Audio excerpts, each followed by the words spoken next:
Do you know how to resolve conflict in sales? It's an important question given the nature of sales being this high pressure, high stress environment, which means there's going to be times when you bump heads with other people, whether that's friends or family outside of sales, maybe it's buyers and prospects, maybe it's your peers and colleagues, or maybe sometimes it's even your manager or your direct reports. And the worst part is, trying to resolve conflict in our lives, it can be extremely challenging and take a toll on our mental health. And as a result, many of us try to avoid conflict at all costs. But the thing is, conflict doesn't need to be scary or overwhelming or challenging. Sometimes all we need to do is shift our mindset, which is what I'm going to show you how to do in this video. So to start off, we need to learn about something called the law of the lever. And the law of the lever was a principle created by Greek mathematician, physicist, engineer, inventor, and astronomer, someone named Archimedes. And he's famous for saying, "Give me a place to stand and I will move the earth." And Archimedes used this principle to demonstrate how you can use a lever to amplify our force and lift objects far heavier than we could have lifted otherwise. So if you're looking at this lever in front of you, the question I have is, what would be the best way to lift the stone? And as you already know, if you've taken a physics class or a math class in high school, in maybe grades 1 through 8, depending on the positioning of your fulcrum, you can make this stone harder or easier to lift. When the fulcrum is moved farther away from the stone will be much harder to lift and require a lot more effort. But we can make our lives much easier by simply moving the fulcrum towards the stone. And what this is going to do is it's going to create leverage and lower the amount of effort we need to move the stone. And the reason I'm sharing this with you is because we can apply these exact same principles to how we resolve conflict on a daily basis. All we need to do is we need to replace the word stone with conflict, and we need to replace fulcrum with mindset. And oftentimes, when we encounter conflict in our lives, we experience challenging emotions like anger or fear or shame, maybe a little bit of resentment.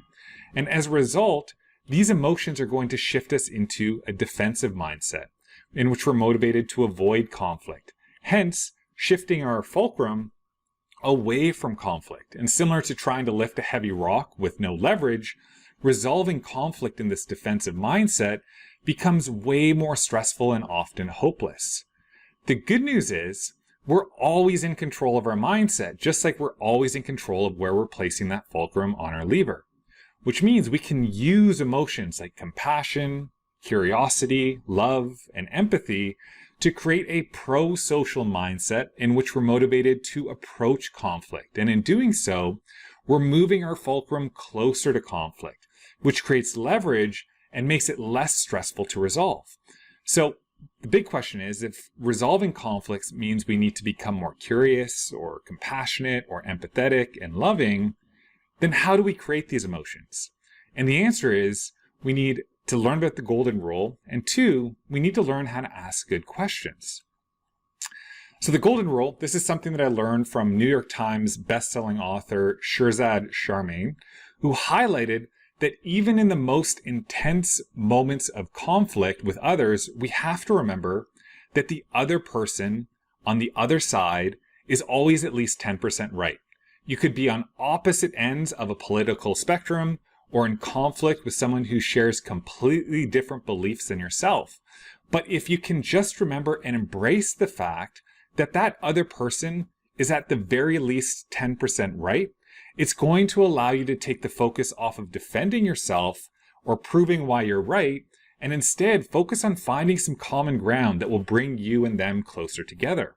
The second part of the puzzle when it comes to resolving conflict is we need to know how to ask good questions. And much like we ask good questions to defensive buyers who might be unsure or skeptical about our cold calls or why we're pitching them, we can ask ourselves good questions when we're feeling defensive that will help us become more curious about the conflict that we're in.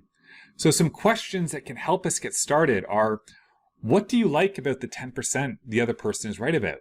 Or why might they be feeling angry, anxious, ashamed, or afraid? Or how did I contribute to making them feel that way? Or what other factors could be making them feel this way? Maybe they had a bad breakup with someone, or maybe they had a big project or a deadline that's hanging over their head. What do you love most about this person? Or how has this person helped you in the past? Really good questions. How can you go easier on them? And finally, what's one nice thing that you can do for them? And by asking these questions, they're going to help you become more curious, more compassionate, more understanding, more loving, and more empathetic. And as a result, shifting you towards approaching this conflict in a place where you're able to create more leverage. So there you have it, an easy way and an effective way to help you resolve conflict in your life within sales and outside of it. By using our golden rule and acknowledging that the other person is at least 10% right, and then asking good questions to help generate emotions like curiosity, compassion, and empathy, you can shift into that pro-social mindset that will create leverage and make that conflict less overwhelming or less challenging to deal with. So if you found this video helpful, I would encourage you to check out my new book, Stress Less, Sell More, that just came out. It's essentially going to equip you with 220 ways to help you prioritize your well-being, prevent burnout, and hit your sales target.